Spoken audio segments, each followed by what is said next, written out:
What do you do with a police officer who lies and commits perjury? Give him a promotion if you're the LVMPD. That's what Sheriff Joe Lombardo recently did with Officer Yesenia Yatomi by promoting her to captain. And the gentleman I'm here with today, Stephen Stubbs, happens to have experience with this particular officer. I was doing a seminar on constitutional rights, and the Bikers for Christ were coming, and they got pulled over. They immediately called for me. I came out.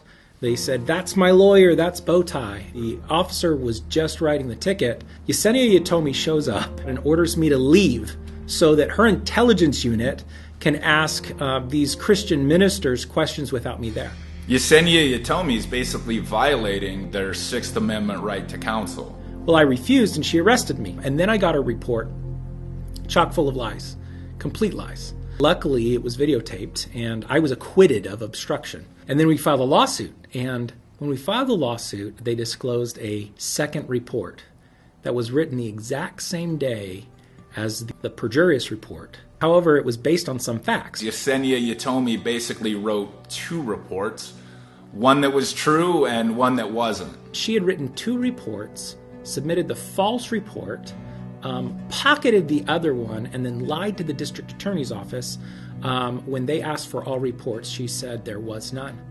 Now, for my false arrest and her perjury, both in the report and on the witness stand, and also pocketing the true report and messing with justice, she was punished by being promoted to lieutenant. And she was put in charge of internal affairs. Let's take a lying perjurer and put them in charge of the part of the LVMPD that's responsible for truthfulness. You couldn't make this stuff up. I mean, if you put it in a movie or a book, people would think it wasn't believable, but it's reality, and it actually happened at the LVMPD. And then recently, she was just promoted to captain. So obviously, Joe Lombardo and his crew don't care about advancing those police officers that have honor and integrity. That's because the other top level people at the LVMPD don't have any. I mean, this is an organization where the second in command of the department, Under Sheriff Kevin McMahill, was part of a squad that found a woman with drugs on her and told her they'd let her off if she showed them her vagina. I mean, that's your number two. There was a female officer on that team that was so offended that she turned them in.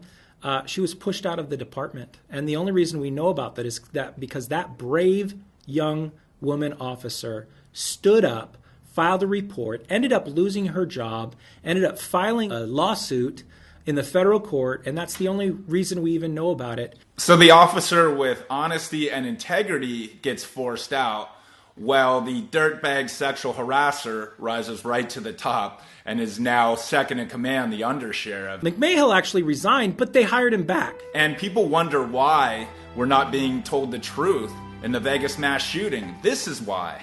Because the LVMPD has people like Kevin McMahill and Yesenia Yatomi and Joe Lombardo at the top of the organization.